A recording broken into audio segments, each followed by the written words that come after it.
The land of unconfirmed. Yes, we came, we saw, he died. Did it have anything to do with your visit? No, I'm sure it did. I also understand that one of the complications is the Europeans, who are very dependent on the Russians for energy supply and business relationships.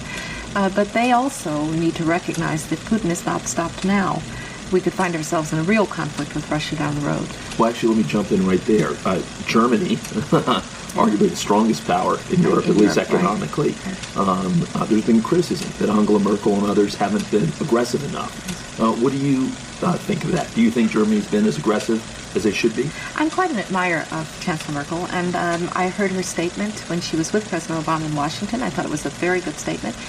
But now we need to have tougher sanctions, and I'm afraid at some point this is going to probably have to involve oil and gas.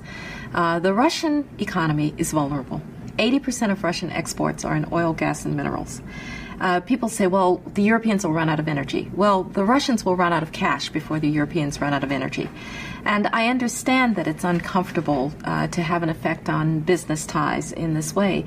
But this is one of the few instruments that we have. Over the long run, you simply want to change the structure of energy dependence. You want to depend more on the North American energy platform, the tremendous bounty of oil and gas that we're finding in North America. You want to have pipelines that don't go through Ukraine and Russia. For years, we've tried to get the Europeans to be interested in different pipeline routes. It's time to do that.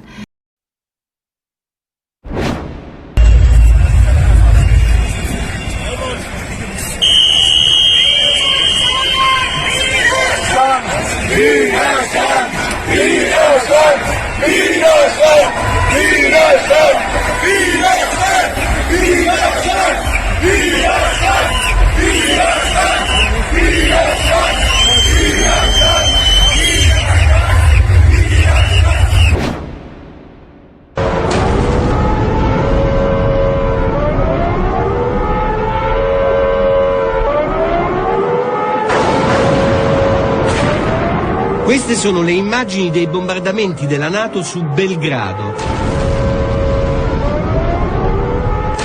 Sono le ore 19:30 del 24 marzo del 1999, 9 anni fa.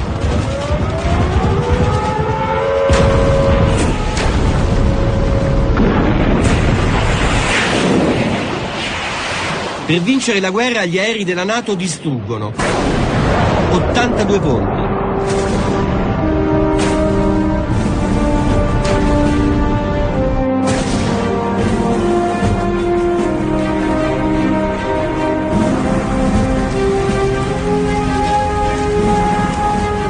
Tutte le raffinerie di petrolio e 14 centrali termoelettriche, 13 aeroporti e 20 stazioni ferroviarie e 121 fabbriche.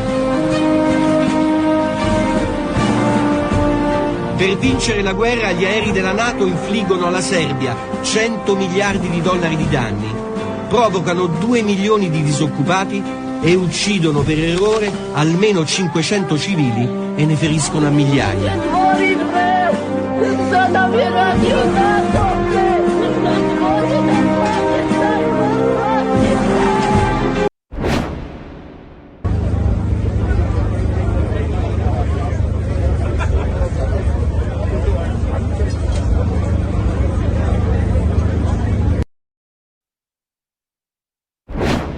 Для нас очень важно, чтобы Украина победила,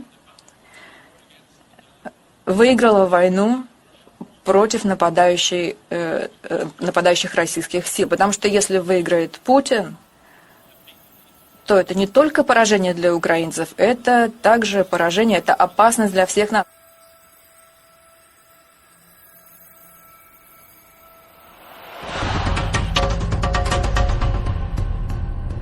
We must demand the immediate negotiation of a peaceful end to the war in Ukraine, or we will end up in World War III and there will be nothing left of our planet, all because stupid people didn't have a clue. They didn't have a clue.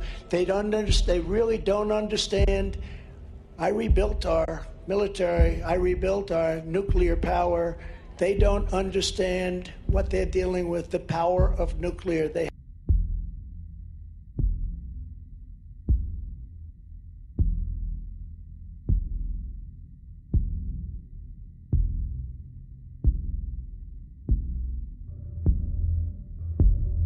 що повинно робити НАТО? Унеможливлювати застосування Росією ядерної зброї. Але, що важливо, я ще раз звертаюсь до міжнародної спільноти. Як це було до 24-го? Превентивні удари, щоб вони знали, що з ними буде, якщо вони застосують, а не навпаки. Чекати ядерних ударів Росії, щоб потім сказати, ах, ти так, ну ось тримай від нас. Переглянути застосування свого тиску. Сегодня утром по предложению Министерства обороны и по плану Генерального штаба России нанесен массированный удар высокоточным оружием большой дальности воздушного, морского и наземного базирования по объектам энергетики, военного управления и связи Украины. В случае продолжения попыток проведения на нашей территории терактов, ответы со стороны России будут жесткими и по своим масштабам будут соответствовать уровню угроз, создаваемых Российской Федерацией. Ни у кого не должно быть никаких вопросов. Прошу министра обороны говорить о результате. В случае продолжения попыток проведения на нашей территории терактов, ответы со стороны России будут жесткими и по своим масштабам будут соответствовать уровню угроз, создаваемых Российской Федерацией. Ни у кого не должно быть никаких в этом сомнений. Прошу министра обороны доложить о результатах. Хотів би привітати пана президента України і на цій зустрічі. Хотів почути його оцінку ситуації. Прошу, вам слово. Дорогі колеги, дорогі друзі, дякую, пане канцлере Шольце, за скликання цього позачергового саміту Групи 7 і дякую всім країнам, що підтримали цю ініціативу і всім лідерам, які зараз тут присутні. Вже другий день Україна потерпає від масованих російських ракетних ударів і 230-й день від російської терористичної війни. Від учора ворогом застосовано вже більше сотні крилатих ракет, десятки різних безпілотників, включно з іранськими шахідами. І кожні 10 хвилин я отримую повідомлення про застосування ворогом іранських шахідів. Ось за 1 годину цього ранку, як приклад, 5 годин, 1 хвилину шахід збито над Чорним морем, 5 ранку 11 хвилин ще один збито, 5:13 ще один, 5:28 знову шахід, 5:30 ще шахід, 5:36, 5:49, 2 знов шахіда.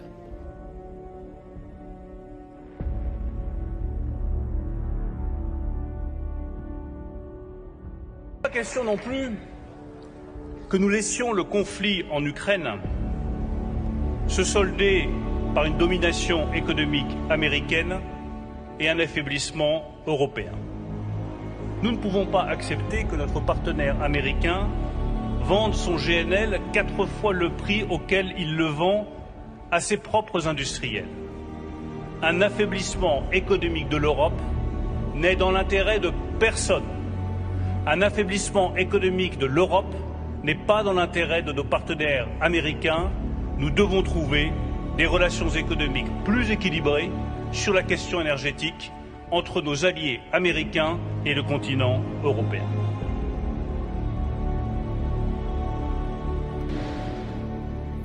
Y por ello se preparan también los aliados de Ucrania. El secretario general de la OTAN, Jens Stoltenberg, anunció que los miembros de la organización van a incrementar sus capacidades de producción de munición y equipamiento ante la guerra en Ucrania.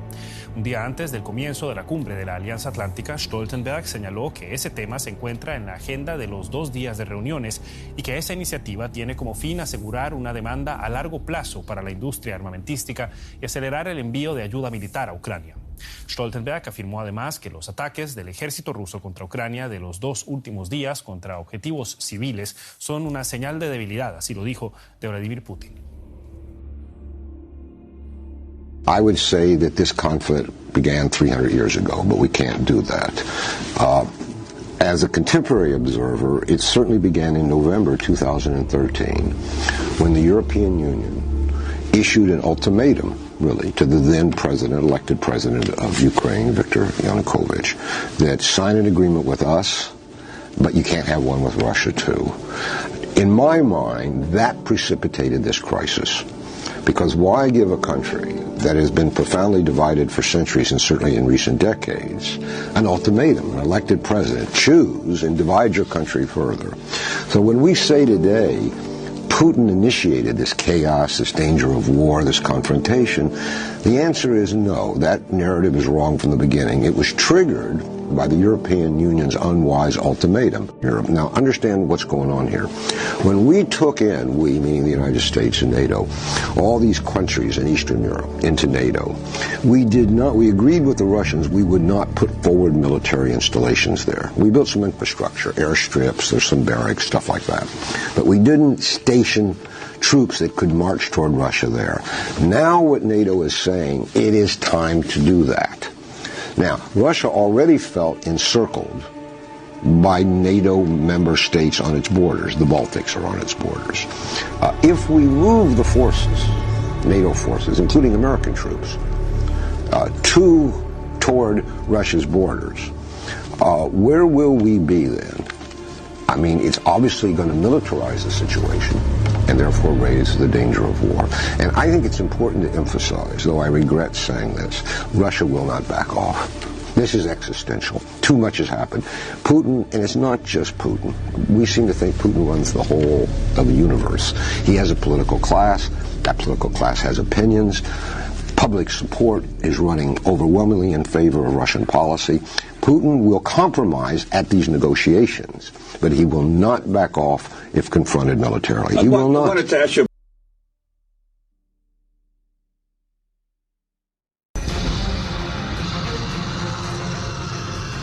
Целями высокоточных ударов стали важнейшие энергетические объекты Украины. Повреждена крупнейшая в стране теплоэлектроцентраль, Киевская ТЭЦ-6. В городе перебой с подачей электричества. Электростанции выведены из строя во многих регионах Украины. Полностью обесточены Харьков и Львов. Перебои с электро- и водоснабжением в Черниговской области и Кривом Роге. Уже очевидно, что последствия для Украины катастрофические. А насколько быстро противник сумеет это все восстановить, если сумеет, это тоже важнейший вопрос. А еще надо понимать, что удары по ТЭЦ это и не только свет, это еще и отопление. Во многих регионах Украины наблюдаются перебои в работе интернета. Уничтожены узлы связи. Остановлено движение поездов Киевского и Харьковского метрополитенов. Украинские железные дороги заявили о перебоях в движении поездов на западе страны. Удары по важнейшим объектам военной инфраструктуры Украины наносят самолеты фронтовой авиации и ракетные войска. Крылатые ракеты запускают оперативно-тактические ракетные комплексы «Искандер». Используются дроны «Камикадзе» «Герань-2». С возможностями Российской Федерации, так понимаю, уже за неделю можно превратить Украину в страну 19 века. Cerca de la frontera con Ucrania, alega una supuesta amenaza de ataques terroristas por parte de Kiev y sus aliados occidentales, aunque asegura no combatirá si no le provocan. Rusia utilizó a su aliado como base de operaciones al principio de la guerra, pero hasta ahora Lukashenko no había ordenado desplegar tropas.